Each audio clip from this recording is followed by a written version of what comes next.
इस संसार की उत्पत्ति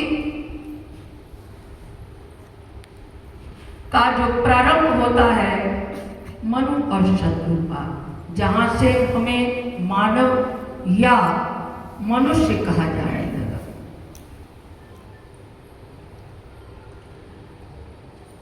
देखिए, मां कौशल्या और राजा दशरथ ये पूर्व जन्म की साधना के परिणाम स्वरूप जब तप किया, भगवान विष्णु को प्रकट किया, अपनी तप से प्रसन्न किया, भगवान विष्णु प्रकट होते हैं और कहा वर मांगो। तब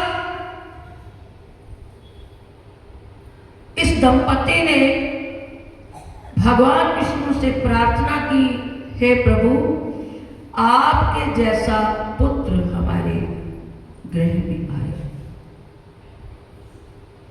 तब भगवान विष्णु फरमाते हैं कि भाई मेरे जैसा तो केवल मैं ही हूं, दूसरा कोई है नहीं। इसलिए मैं तुम्हें वचन देता हूं तुम्हारी भक्ति से प्रसन्न होकर कि मैं तुम्हारे गृह में पुत्र रूप में आऊंगा। ये भगवान ने वरदान दिया। और जब भगवान का जन्म होता है, सबसे पहले भगवान श्री राम जी ने अपना चतुर्भुज रूप प्रकट किया जन्म के समय। ऐसा रामायण में आता है। जब चतुर्भुज रूप प्रकट हुआ और उस समय भगवान ने अपनी माया का पर्दा हटा दिया,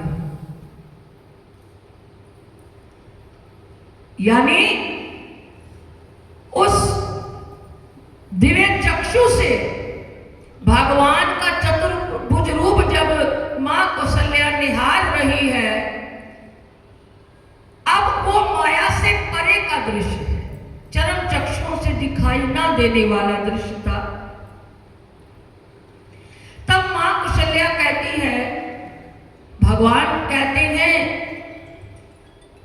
आपने जो मुझसे वरदान मांगा था तपस करके, तपस्या से, आज मैं उसका पूर्ण करके आपके समक्ष प्रकट हुआ। तब मां कौशल्या से भगवान विष्णु पूर्व जन्म में दिए गए तप का विवरण देते हैं, लेकिन मां कहती है प्रभु मैंने तो आपको पुत्र रूप में मांगा था, आप तो लगता है मेरे पिता बनकर आ गए, क्योंकि चतुर्भुज। मैं इस रूप से जो मां और पुत्र के बीच वात्सल्य भाव होता है वो कहां से होगा। तब भगवान शिशु बन जाते हैं, छोटे से बालक बन जाते हैं और बालक बनकर रुदन शुरू कर देते हैं। जैसे बालक जन्म के समय रोने का दृश्य सामने आता है।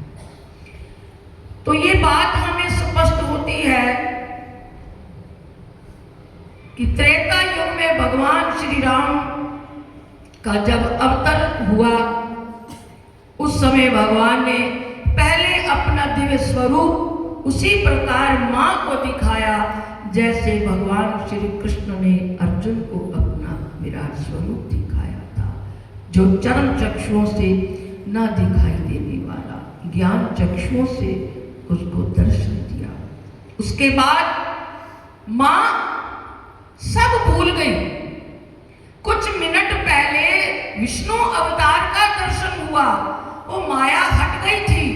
उसके बाद प्रभु ने माया डाल दी, पुत्र बन गए, यानी शिशु बन गए, छोटे से रोना प्रारंभ कर दिया।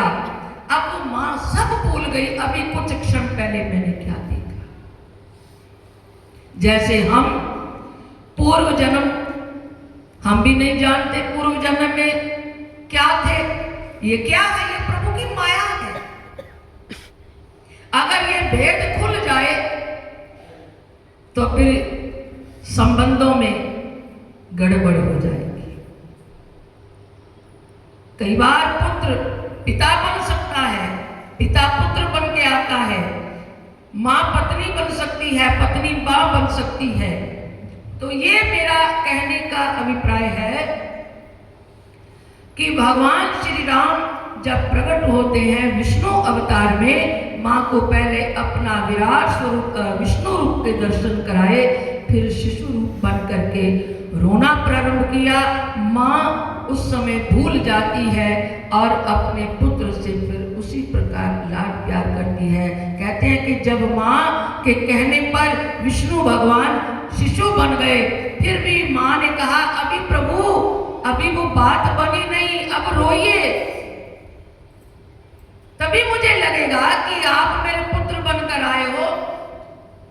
तब भगवान रोना प्रारंभ करते हैं। ऐसी रामायण तुलसीदास जी की कथा हमें कहती है।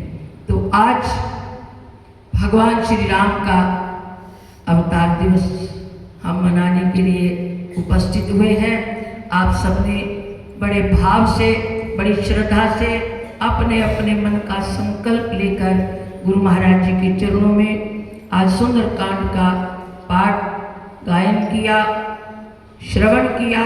गुरु महाराज जी के चरणों में यही प्रार्थना है, अरदास करते हैं, हे प्रभु, जो जिस भाव से आपके चरणों में, क्योंकि नवरात्रों की पावन बेला और नवरात्रों में भी रामनवमी, और ऐसे पावन समय में हमें अपनी वाणी से 1 घंटा राम नाम का सिमरन करने में लगाया है। निश्चित रूप से ये प्रभु की अपार कृपा के हम पात्र बनेंगे।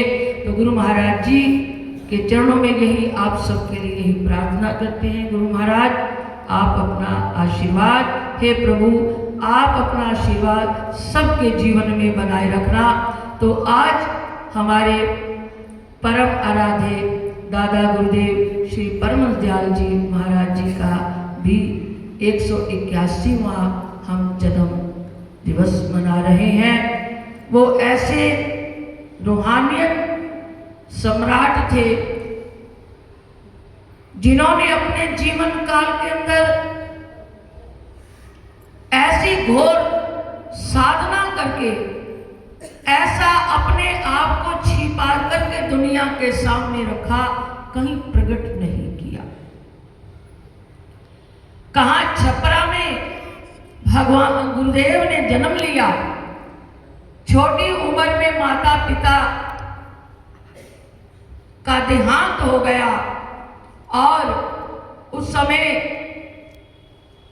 अपने आप को विरक्त, कहते हैं श्री गुरु महाराज जी अभी बाल्य अवस्था में थे, अभी बाल्य अवस्था के अंदर ही अपने शरीर को ऊंचा उठा लेते थे जैसे पक्षी उड़ान भरता है। यानी ऐसी उनकी तपस्या का विवरण हमें मिलता है। दादा गुरुदेव श्री परमहंस दयाल जी महाराज जी ने फिर अपना सब कुछ जो तप का पुंज था अपने परम शिष्य श्री नंगली निवासी भगवान जी के अंदर उड़ेल दिया और उन्होंने जाकर के फिर नाम का डंका ऐसा बजाया, घर घर में नाम का बीज बोया, हर दिल में नाम का बीज रोपण किया। और आज गुरुदेव भगवान हर जीव के अंदर निराकार साकार रूप में हम उनके शरणागति में बैठे हैं। तो आज इन 2 महान विभूतियों के जन्म उत्सव के अंदर हम गुरु महाराज जी के चरणों में बैठ करके इसका आनंद ले रहे हैं। आओ मेरे साथ, पहले मैं एक भजन कहूँगी, उसके बाद आप सबने मिलकर इसका आनंद भी लेना है।